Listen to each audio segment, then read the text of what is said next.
של המדינה שלה. בספרות העברית מתחילה עם אתגר כעת, ובזה היא פחות או יותר גם מסיימת.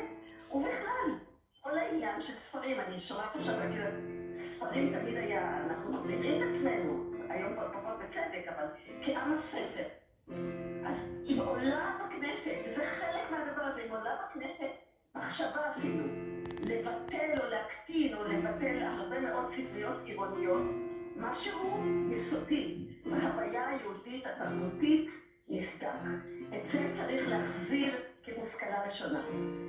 הדבר השני שמאוד חשוב ללמוד אותו, וזה אני באמת בוער בי, זה איך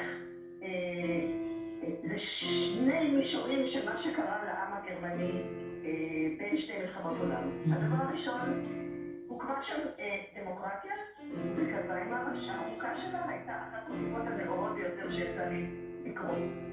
איך קורה שרפובליקת ויימר, הרפובליקה הזאת נחרבת על היסוד, ועולה שלטון טוטליטרי כמו השלטון של